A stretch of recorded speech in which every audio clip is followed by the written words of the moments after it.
Hello students. आज के इस वीडियो में हम लोग क्लास 10th चैप्टर नंबर 1 जिसका नाम है वास्तविक संख्या। इसका नाम क्या है? वास्तविक संख्या। तो ये जो वास्तविक संख्या जो चैप्टर है ये बहुत ही ज़्यादा इम्पोर्टेंट चैप्टर है। ठीक है, आपका बिहार बोर्ड के लिए फर्स्ट चैप्टर है एनसीईआरटी के अनुसार। इससे क्वेश्चन ऑब्जेक्टिव बहुत अच्छा क्वेश्चन पूछता है और सब्जेक्टिव भी क्वेश्चन बहुत ज़्यादा पूछता है। ठीक है, तो इसलिए ये चैप्टर बहुत इम्पोर्टेंट हो जाता है। समझिए अंकगणित के लिए ये चैप्टर बहुत ही ज़्यादा इम्पोर्टेंट है। ठीक है, देखिए अब हम लोग आते हैं डायरेक्ट टॉपिक पे कि इस चैप्टर में हम लोग अभी क्या समझेंगे, क्या पढ़ेंगे लोग। तो इस चैप्टर में हम लोग यानी ये वास्तविक जो संख्या है इसका हम लोग बेसिक पढ़ेंगे। ठीक है, वास्तविक संख्या का बेसिक पढ़ेंगे और बेसिक पढ़ लेने के बाद इसका कुछ थ्योरी देख लेने के बाद हम लोग आएंगे डायरेक्ट यहाँ पे आपके पास ऑब्जेक्टिव में। ठीक है, इसका ऑब्जेक्टिव हम लोग देखेंगे कि ऑब्जेक्टिव कैसे कैसे इसमें पूछता है। ये आपको एक वीडियो में पूरा इस चैप्टर का ऑब्जेक्टिव, मान लीजिए जितना भी प्रकार का ऑब्जेक्टिव आपके बोर्ड में पूछता है ये सभी प्रकार के ऑब्जेक्टिव इसमें आपको मिल जाएगा। ठीक है, आप क्वेश्चन बैंक उठाइए या किसी भी प्रकाशन का किताब उठाइए, उसमें से आप देखिए आपको 100% क्वेश्चन बन जाएगा। ठीक है, नहीं बने तो आप कमेंट कीजिए कि ये क्वेश्चन नहीं बन रहा है। चाहे कोई भी क्वेश्चन अगर नहीं समझ में आपको आ रहा है, कोई भी टॉपिक आपको समझ में नहीं आ रहा है तो आप कमेंट कर सकते हैं। अगर आपको वीडियो अच्छा लगता है, अगर आपको वीडियो यूजफुल लगता है तो ये अपने दोस्तों को ज़रूर शेयर करें और चैनल को ज़रूर सब्सक्राइब करें। ठीक है, तो चलिए हम लोग अब अपने टॉपिक पे आते हैं। तो टॉपिक देखिए कहता है वास्तविक संख्या। वास्तविक संख्या क्या होता है? ठीक है, वास्तविक संख्या, वास्तविक संख्या का मतलब होता है कि जो संख्याएं हम लोग यूज करते हैं, ठीक है, जो भी मैथ में हम लोग संख्याएं यूज करते हैं वो सभी संख्याओं को हम लोग क्या बोलते हैं? वास्तविक संख्या बोलते हैं। ठीक है, तो आपको समझ में आ गया होगा कि वास्तविक संख्या क्या होती है। अब आगे हम लोग पूरा संख्या के बारे में समझ लेंगे तो आपको बताएंगे कि वास्तविक संख्या का परिभाषा क्या होता है। लेकिन ऐसे समझिए जो संख्या हम लोग को अभी तक हम लोग देखते आए हुए हैं, जो संख्या का यूज हम लोग मैथ में करते हैं, रूट वाला हो, माइनस में हो, दशमलव में हो, प्लस में हो, कोई भी संख्या हो, वो सभी क्या कहलाएगी? वास्तविक संख्या कहलाएगी। एक और संख्या होता है काल्पनिक संख्या, जो इसमें आपको नहीं पढ़ना है। ठीक है, आपको 10th क्लास में सिर्फ वास्तविक संख्या जो रियल नंबर होते हैं उन्हीं के बारे में पढ़ना है। तो देखिए हम लोग स्टार्ट करते हैं कि वास्तविक संख्या में, अब संख्या के बारे में समझ लेते हैं कि संख्या क्या होती है। तो संख्या आप लोगों को पता ही है कि जब दो अंक या दो से ज़्यादा अंक मिलकर मान लीजिए जो चीज़ बनाते हैं उसको हम लोग क्या कहते हैं? संख्या बोलते हैं। अब अंक क्या होता है? जीरो से लेकर, अंक क्या होता है? 0 से लेकर 9 तक जो अंक थी जो हम लोग लिखते हैं 1 2 3 4 5 6 7 8 9। ठीक है, तो वो सभी क्या होती है? क्या होती है? अंक होती है। जैसे मान लीजिए कि 12 लिखना है, क्या लिखना है? 12 लिखना है। तो 12 लिखना है तो इसमें देखिए तो 1 भी आ गया, 2 भी आ गया। तो एक से ज़्यादा अंक जब मिल जाता है तो वो बन जाता है संख्या। या सिंगल डिजिट में मान लीजिए कोई अंक भी लिखा हुआ है, जैसे 1 2 3 ऐसे कोई भी चीज़ लिखा हुआ है तो उसको हम लोग संख्या मान लेंगे। ठीक है, चलिए उस तो बेसिक हो गया, पहला दूसरा क्लास का ऐसी चीज़ हो गया। अब आते हैं हम लोग टॉपिक पे। पहला टॉपिक है हम लोग का प्राकृतिक संख्या। तो जो भी गिनती की संख्या होती है सभी को क्या बोला जाता है? प्राकृतिक संख्या बोला जाता है। जैसे 1 2 3 4 5 ये जितने भी अनंत तक हम लोग गिनते हैं ये सभी क्या कहलाएगी? प्राकृतिक संख्या कहलाती है। उसके बाद आता है पूर्ण संख्या। पूर्ण संख्या, प्राकृतिक संख्या में सिर्फ हम लोग जीरो को मिला देते हैं। ठीक है, तो वो संख्या बन जाता है पूर्ण संख्या। जैसे प्राकृतिक संख्या 1 2 3 ऐसे करके होता है। पूर्ण संख्या में एक जीरो को हम लोग मिला देते हैं, यानी जीरो से स्टार्ट करते हैं तो उसको हम लोग कहते हैं पूर्ण संख्या। ठीक है, पूर्णांक संख्या। पूर्ण संख्या में अब देखिए, जैसे जैसे संख्या बढ़ रहा है वैसे वैसे हम लोग चीज़ों को मिला रहे हैं। जैसे 1 2 3 1 से यानी 1 2 से स्टार्ट हो रहा है, 1 2 3 4 5 6 से स्टार्ट हो रहा है, तो उसको प्राकृतिक संख्या बोल दिए। इसमें जीरो मिला दिए तो ये पूर्ण संख्या बन गया। अब इसमें क्या करते हैं हम लोग कि जीरो से नीचे जाते हैं, तो जीरो से नीचे क्या होता है, माइनस आता है। ठीक है, तो जब माइनस वाली संख्याओं को इसमें अगर हम मिला देते हैं, जब माइनस वाली संख्याओं को इसमें अगर मिला देते हैं, आगे बात समझ में, जब माइनस वाली संख्याओं को इसमें हम लोग मिलाते हैं तो वो बन जाता है क्या चीज, पूर्णांक संख्या है। क्या बन जाता है, पूर्णांक संख्या है। तो यहाँ पे आपको परिभाषा दिया गया है कि पूर्णांक संख्या के समूह में ऋणात्मक संख्या को सम्मिलित करने से क्या बन जाता है, पूर्णांक संख्या बन जाता है। यानी पूर्ण संख्या के समूह में, पूर्ण संख्या जीरो से जो स्टार्ट होता है उसमें हम लोग माइनस की संख्या मिला देते हैं तो वो बन जाता है पूर्णांक संख्या है। ठीक है, अब इसी पर पूर्णांक संख्या में आपके पास मान लीजिए सम संख्या, भाज्य संख्या, अभाज्य संख्या, ये सब के बारे में हम लोग पढ़ेंगे आगे। ठीक है, अगला हम लोग का है परिमेय संख्या, जो मोस्ट इम्पोर्टेंट है। ये जो चैप्टर है इसी पे टिका हुआ है, परिमेय और अपरिमेय संख्या पर। समझिए ये क्या है, VVI है, very important, very very important. देखिए उसके बाद है परिमेय संख्या। तो परिमेय संख्या का मतलब होता है कि जो भी संख्याएं बट्टा में लिखी हुई है उस सभी संख्याओं को हम लोग क्या बोलते हैं, परिमेय संख्या। जैसे 2/3 लिखे हैं तो ये क्या है, परिमेय संख्या है। 5/2 लिखे हैं वो क्या है, परिमेय संख्या है। वो माइनस में हो प्लस में हो उससे मतलब नहीं है, जो भी संख्याएं होगी वो क्या होगी, बट्टा वाली संख्याएं को हम लोग क्या बोलेंगे, परिमेय संख्या। अब आप कहिएगा कि सर हम लोग लिखते हैं √2/3, तो ये भी क्या परिमेय संख्या है, तो नहीं, ये परिमेय संख्या नहीं है। क्यों नहीं है, क्योंकि अभी आप लोगों को समझ में आएगा कि देखिए परिमेय संख्या का टोटल आप परिभाषा देखिएगा तो कहता है कि परिमेय संख्या वो ऐसी संख्या जिसे P/Q के रूप में लिखा जा सके और P और Q एक पूर्णांक हो तथा Q 0 के बराबर नहीं हो, उसे परिमेय संख्या कहते हैं। अब इसको समझिए, यहाँ पे P/Q, तो कोई भी संख्या P/Q के रूप में लिखा हुआ है, यानी 3/2 ऐसे बट्टा का फॉर्मेट में लिखा हुआ है, तो उसको हम लोग परिमेय संख्या कहेंगे। लेकिन यहाँ पे शर्त यह है, P और Q क्या होना चाहिए, पूर्णांक संख्या होना चाहिए। P और Q क्या होना चाहिए, पूर्णांक संख्या होना चाहिए। एक और शर्त है कि Q 0 के बराबर नहीं होना चाहिए, यानी Q does not equal to 0 अगर हो तो उसको हम लोग परिमेय संख्या कहेंगे। आगे बात समझ में। अब इसको हम लोग समझते हैं एक एक करके। यहाँ पे दिया हुआ है कि मान लीजिए क्या है कि P/Q के रूप में हो, तो कोई भी संख्या है 3/2, ठीक है, तो ये P/Q के रूप में। आगे लिखा हुआ P और Q पूर्णांक हो, तो यहाँ पे आपको ऊपर पढ़ाया गया है कि पूर्णांक संख्या क्या होती है, माइनस और प्लस वाली संख्या क्या होती है, पूर्णांक संख्या होती है। तो पूर्णांक संख्या में देखिए तो कहीं भी रूट आपको नहीं घटाएगा। ठीक है, कहीं भी रूट आपको नहीं घटाएगा, क्या बस समझ में। तो जो रूट वाली संख्या होती है वो परिमेय संख्या, पूर्णांक संख्या नहीं होती है। इसलिए इसको हम लोग कहीं अगर रूट आपको मिलेगा √3/2, ठीक है, तो ये परिमेय संख्या नहीं होगा। ठीक है, तो जब परिमेय संख्या नहीं होगा तो कौन सी संख्या होगा, अपरिमेय संख्या होगा। तो देखिए यहाँ पे लिखा हुआ है, जिस संख्या को P/Q के रूप में नहीं लिख सकते हैं उसे अपरिमेय संख्या कहते हैं। जैसे √5, √2, पाई भी क्या है, एक अपरिमेय संख्या है, क्योंकि इसका मान अभी तक नहीं पता चला है कि एक्यूरेट इसका मान कहाँ तक जाएगा। ठीक है, कितना वैज्ञानिक निकालते निकालते बूढ़ा गया, मर गया, उसका बेटा भी बूढ़ा गया, मर गया, अभी तक नहीं। यहाँ तक कि सुपर कंप्यूटर जो है, सुपर कंप्यूटर भी इसका मान नहीं निकाल पाया है कि ये कहाँ तक जाएगा, कहाँ तक कटेगा। इसका मान अलग अलग संख्याएं आते रहता है, तो इसलिए हम लोग कहते हैं कि जो पाई होता है ये अपरिमेय संख्या होता है।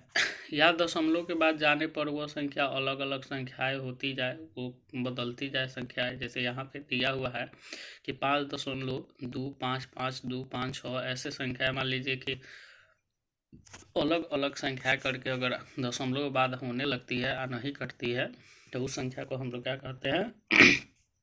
अपरिमेय संख्या। रूट वाली जो भी संख्या होती है वो सभी अपरिमेय संख्या। लेकिन यहाँ पे देखने वाली बात है कि जो रूट में से बाहर निकल सकता है, जैसे रूट 9 जो है बाहर निकल सकता है, इसका वर्गमूल क्या हो जाएगा? रूट से बाहर निकलेगा तो इसका आंसर 3 हो जाएगा। ठीक है, तो जो रूट से बाहर निकल जाता है उसको तो हम लोग क्या कहते हैं?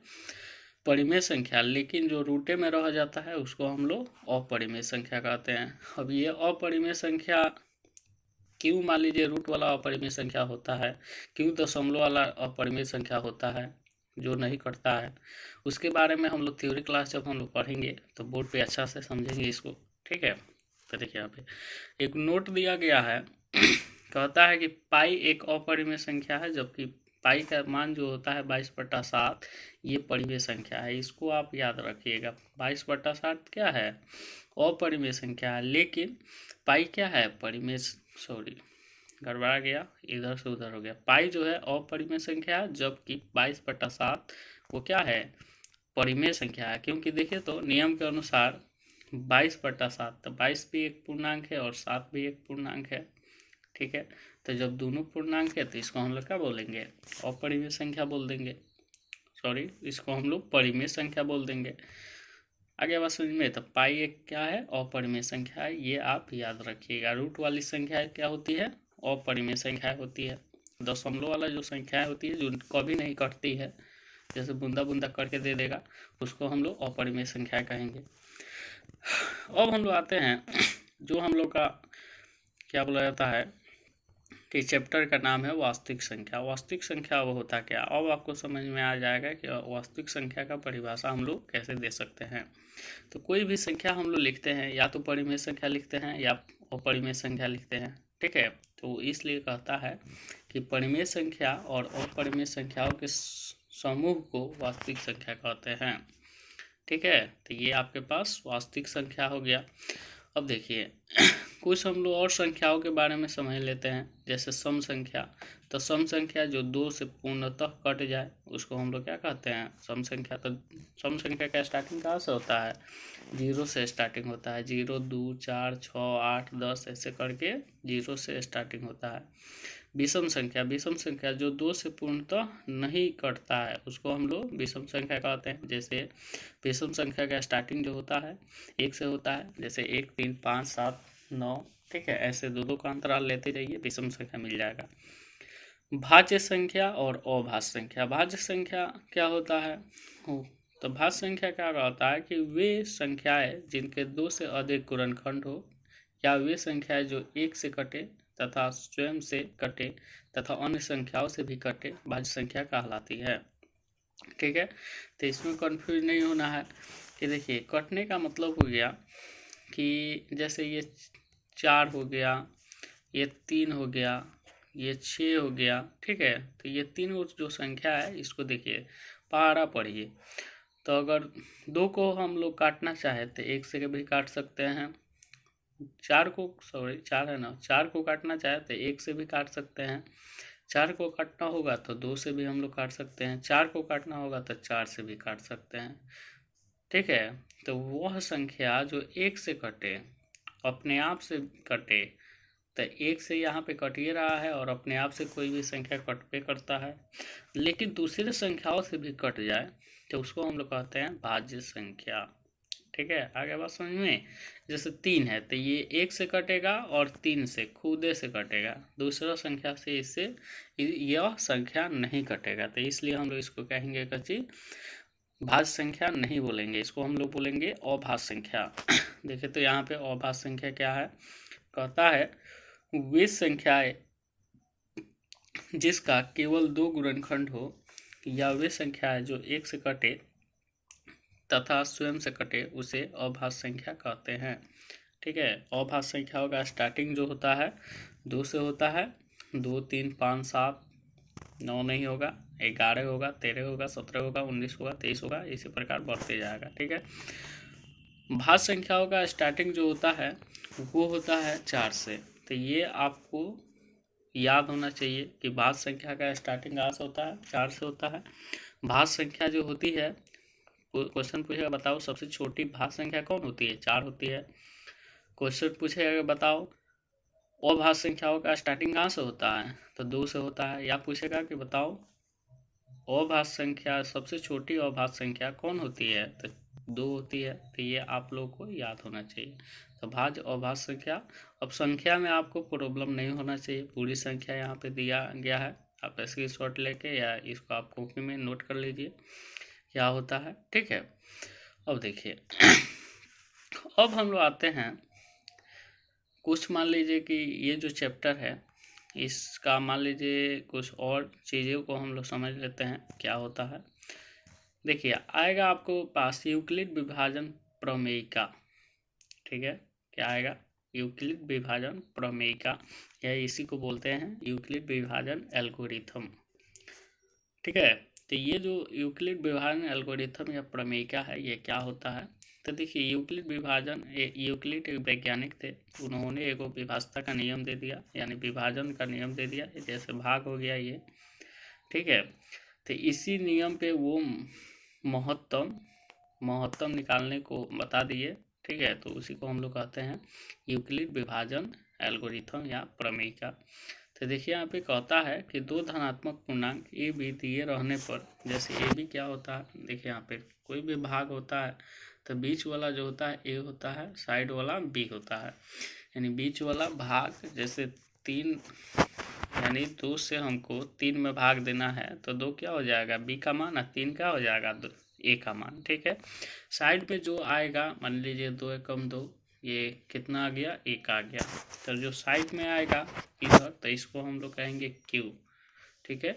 और जो कुछ बच के आया है, निचवा कुछ बच के आता है, उसको हम लोग कहते हैं आर, ठीक है। तो 4 चीज़ याद रखिएगा कि ए और बी दिया रहता है तो क्यू और आर हमको स्वयं मिल जाता है, पता चल जाता है, ठीक है। तो इसलिए यहाँ पे कह रहा है कि 2 धनात्मक पूर्णांक ए और बी दिए रहने पर ऐसी अद्वितीय पूर्ण संख्याएं क्यू और आर विद्यमान है कि ए बराबर बी क्यू प्लस आर, ठीक है। जहाँ है सब लिखा हुआ है, इसका मतलब वो होता है कि जो आर का मान होता है 0 भी हो सकता है, 0 से बड़ा भी हो सकता है, लेकिन बी से हमेशा छोटा रहेगा आर का मान, ठीक है। तो ये बात यहाँ पे लिखा गया है। तो आपको थ्योरी क्लास में ये बढ़िया से पूरी हिस्ट्री के बारे में इसको समझाया जाएगा, ठीक है। तो आप टेंशन मत लीजिए, लेकिन अभी इसको याद रखिए यूक्लिड विभाजन प्रमेय क्या होता है, ए बराबर बी क्यू प्लस आर, ये फार्मूला को याद रखिए, ए बराबर बी क्यू प्लस आर। ए क्या होता है, तो ए होता है बीच वाला, बी क्या होता है साइड वाला, क्यू मान लीजिए इधर वाला, इधर साइड वाला, ठीक है, राइट साइड वाला, आर जो नीचे आता है, ठीक है। अभी इसको हिंदी में क्या बोलते हैं, तो देखिए हिंदी में इसको क्या बोलते हैं, तो बीच वाले को हम लोग बोलते हैं भाज्य, बीच वाले को क्या बोलते हैं, भाज्य बोलते हैं, ठीक है। साइड वाले को बोलते हैं भाजक, ठीक है। इधर वाला जो आता है इसको हम लोग बोलते हैं भागफल, क्या बोलते हैं, भागफल। और जो नीचे आता है उसको हम लोग बोलते हैं शेषफल, अच्छा शेष, ठीक है। तो देखिए तो वही चीज़ है यहाँ पे कि ए क्या होता है, भाज्य होता है, बी क्या होता है, भाजक होता है, क्यू क्या होता है, भागफल होता है, और आर शेषफल होता है, ठीक है। तो भाज्य बराबर भाजक गुने भागफल प्लस शेष, तो ये होता है यूक्लिड विभाजन प्रमेय का। ये आपको थ्योरी क्लास में पूरा बेटर ढंग से बताया जाएगा, ठीक है। चलिए तो ये चीज़ हो गया। उसके बाद हम लोग समझते हैं अंकगणित की आधारभूत प्रमेय क्या होता है, अंकगणित का आधारभूत प्रमेय क्या होता है। देखिए अंकगणित का आधारभूत प्रमेय क्या होता है, तो अंकगणित का आधारभूत प्रमेय क्या कहता है, कहता है प्रत्येक भाज्य संख्या को अभाज्य संख्याओं के गुणनफल के रूप में व्यक्त किया जा सकता है, उसी को हम लोग क्या बोलते हैं, अंकगणित का आधारभूत प्रमेय। आगे बात समझ में, कोई भी भाज्य संख्या है जैसे यहाँ पे दिखाया गया है आपको, जो 20 है एक भाज्य संख्या है, 20 को हम लोग कैसे लिख सकते हैं, इसको अभाज्य गुणनखंड के रूप में हम लोग दर्शा सकते हैं। ये एक नहीं होगा, ठीक है, एक अभाज्य संख्या नहीं होता है, ठीक है। तो इसको हम लोग 2 गुने 2 गुने 5 के रूप में दर्शा सकते हैं, यानी 2 गुने 2, 2 गुने 4 5 20, ठीक है। 50 है तो ये भी एक नहीं होगा, ठीक है। 2 गुने 5 गुने 5 के रूप में, ये देखिए 2 भी क्या है, अभाज्य संख्या है, और 5 भी क्या है, अभाज्य संख्या है। कोई भी संख्या है, भाज्य संख्या है। जैसे 30 है तो इसको लिखना होगा तो हम लोग कैसे लिख सकते हैं, 2 गुना 3 गुने 5, यानी 3 दूनी 6 25 30। ठीक है, आपको अभाज्य गुणनखंड आना चाहिए, तो अभाज्य गुणनखंड आता ही होगा, आप लोगों को पता ही है पहले से। ठीक है तो देखिए यहाँ पे अभाज्य गुणनखंड कैसे हम लोग बनाते हैं। यहाँ पे मान लीजिए ये 30 हो गया, अब इसका अभाज्य गुणनखंड निकालना है, तो इसको ऐसे घेर देंगे, 2 से कटेगा 15 मर्द में, फिर यहाँ पे आ जाओगे 3 से कटेगा 5 मर्द में, 5 एकम 5, तो इसी संख्या को पूरा गुणा के रूप में हम लोग लिख देते हैं, तो वही क्या कहलाता है, अभाज्य गुणनखंड। तो कोई भी भाज्य संख्या होता है तो उसको हम लोग अभाज्य गुणनखंड के रूप में लिख सकते हैं, उसी को हम लोग कहते हैं अंकगणित का आधारभूत प्रमेय। अब देखिए यहाँ पे 2 चीज इम्पोर्टेंट है, एक एलसीएम और एचसीएफ। तो इसके लिए सबसे पहले एलसीएम को और एचसीएफ को हम लोग समझ लेते हैं कि क्या होता है, उसके बाद इसको हम लोग देखेंगे कि 2 संख्याओं का गुणनफल एचसीएफ गुना एलसीएम क्या होता है। देखिए एलसीएम का full form least common multiply. ठीक है, लीस्ट कॉमन मल्टीप्लाई, या हम लोग कह सकते हैं लोएस्ट कॉमन मल्टीपल चाहे मल्टीप्लाई। ठीक है, तो लीस्ट कॉमन मल्टीपल का फुल फॉर्म यानी उसका शॉर्ट फॉर्म क्या होता है, एलसीएम। एलसीएम को हम लोग हिंदी में शॉर्ट फॉर्म में कहते हैं लॉसो। क्या बोलते हैं जी, लॉसो, लघुत्तम समापवर्तक। ठीक है, तो देखिए एलसीएम वो छोटी से छोटी संख्या जो दिए गए संख्याओं से पूरा विभाजित हो जाए, उसको हम लोग क्या कहते हैं, एलसीएम कहते हैं। यहाँ पे मौ से लिखा गया है, इसको लॉ बना लीजिए। मौ जो है, मौ को क्या बना लीजिए, लॉ बना लीजिए। आगे बात समझ में, मौ को क्या बना लेना है, लॉ बना लेना है। लॉसो होता है, क्या होता है, लॉसो होता है। ठीक है, शॉर्ट फॉर्म एलसीएम का क्या होता है, लॉसो हिंदी में। तो देखिए एलसीएम का मतलब वह छोटी से छोटी संख्या जो दिए गए संख्याओं से पूरी विभाजित हो जाती है, उसको एलसीएम कहते हैं। इसको थ्योरी क्लास में आपको पूरी विस्तार से आपको समझाया जाएगा कि लॉसक क्या होता है, लेकिन अभी समझ लीजिए कि लॉसक का मतलब होता है कि सबसे छोटी संख्या जो 2 ऐसी संख्या दिया गया रहेगा, उससे दोनों से पूरा कट जाता है, उसको हम लोग क्या कहते हैं, उसको एलसीएम कहते हैं। एचसीएफ का मतलब होता है एचसीएफ का इसका उल्टा हो जाता है, एचसीएफ हाईएस्ट कॉमन फैक्टर। ठीक है, एचसीएफ का मतलब क्या होता है, हाईएस्ट कॉमन फैक्टर। वो जो एलसीएम आता है वो उन दोनों संख्याओं से कटता है, लेकिन एचसीएफ का मतलब होता है वह बड़ी से बड़ी संख्या जो दोनों संख्याओं को पूरा काट दे। उससे कोई बड़ी संख्या नहीं हो सकती है जो दोनों संख्याओं को पूरा काट दे। ठीक है, तो इसको बोर्ड पे आपको बढ़िया से समझाया जाएगा एचसीएफ और एलसीएम के बारे में। ठीक है, उसके बाद देखिए, उसके बाद है कि शांत दशमलव प्रसार।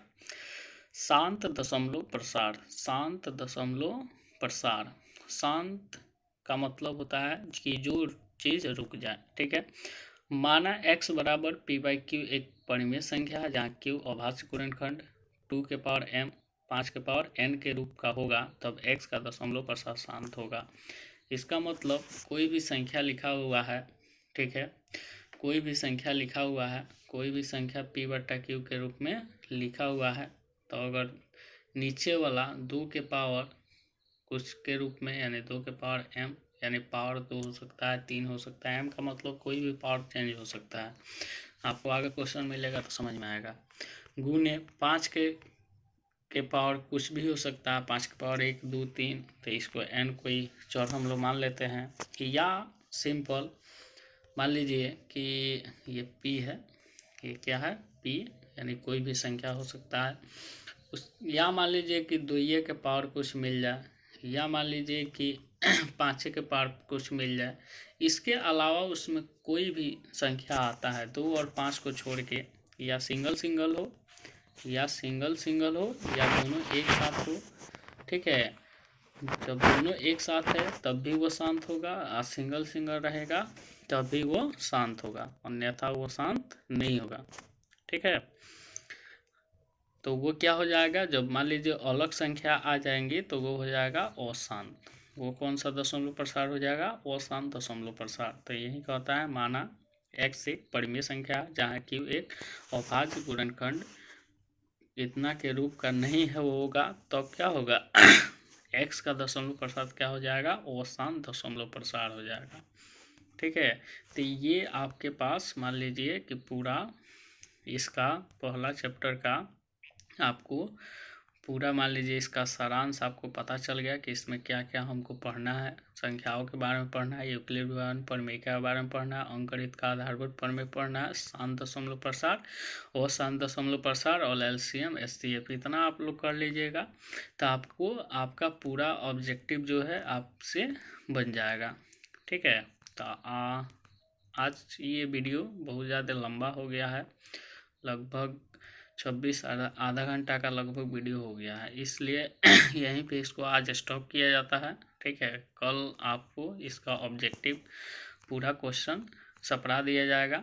तो इतना आप लोग पहले आप लोग तैयार कीजिए। ठीक है, इसका संख्या जो है इसको मान लीजिए तैयार कीजिए, जो भी आज पढ़ाया गया है इसको तैयार कीजिए।